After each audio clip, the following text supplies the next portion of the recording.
জুনাইত আৰম্ভ তৃতীয় পবা বৰ্ষাৰণ্য প্ৰকৃতি মহোৎসৱ। পবা বৰ্ষাৰণ্যৰ সুৰক্ষা আৰু সংৰক্ষণৰ উদ্দেশ্যে আয়োজন কৰা হৈছে এই মহোৎসৱৰ।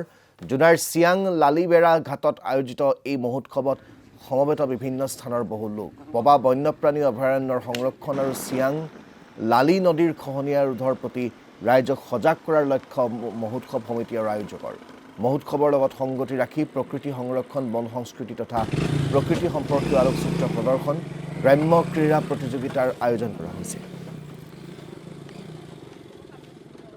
আমি সহায় সহযোগ কৰিবলৈ অনুৰোধ জনালোঁ। যোৱা বছৰো আটক ধুনীয়াকৈ আমি ইয়াত পবা বৰ্ষাৰণ্য আমি মহোৎসৱখন পাতিছিলোঁ। এইবছৰো সেইধৰণে আমি আগবাঢ়ি আহিছোঁ।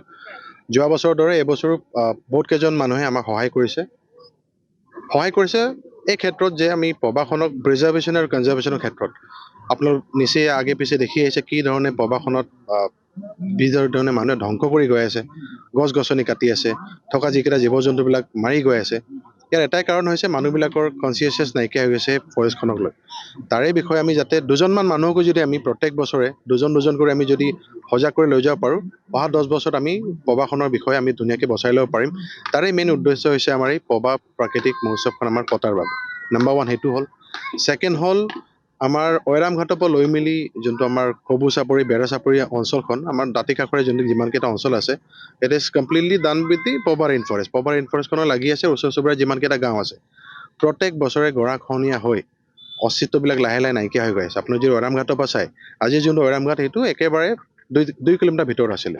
এই গৰাখহনীয়াৰ বাবে হৈ আছে। যাতে ইয়াৰ বিষয়ে মানুহবিলাকে অলপ কনচিয়াছনেছ যোনটো আহে, তাৰ বাবে আমি 2 নম্বৰ আমি সেই কাৰণটো হৈছে পবা প্ৰাকৃতিক মহোৎসৱ আমি পতাৰ। নম্বৰ 3 যোনটো আছিলে প্লাষ্টিক ফ্ৰী। এতিয়া দিনক দিনে মানুহবিলাকে যিধৰণে প্লাষ্টিক ব্যৱহাৰ কৰি গৈ আছে, this is never ending pollution. তো লাহে লাহে আমি ইয়াৰ অল্টাৰনেটিভ, আমি ট্ৰাইবেল মানুহবিলাকে আগৰ পৰাই যোনটো আমি ভাত খাবৰ কাৰণে যোনটো আমি কামৰক কাম বুলি যোনটো কওঁ, পাত ব্যৱহাৰ কৰোঁ। আমাৰ বাকী গোটেই অসমৰ মানুহে আগত ভাত খাবৰ কাৰণে ঢকুৱা ইউজ কৰিছিল। আজিৰ তাৰিখত প্লাষ্টিক ব্যৱহাৰ কৰি শেষ কৰি গৈ আছে। এনেকুৱা ফেষ্টিভেলৰ দ্বাৰা আমি মানুহক সজাগ কৰিব বিচাৰিছোঁ কি there is definitely an alternative for plastics and we have lot of resources for that. এই মানুহবিলাক যাতে ইয়াৰ বিষয়ে ধুনীয়াকৈ আৰু আলোচনা কৰিব পাৰোঁ।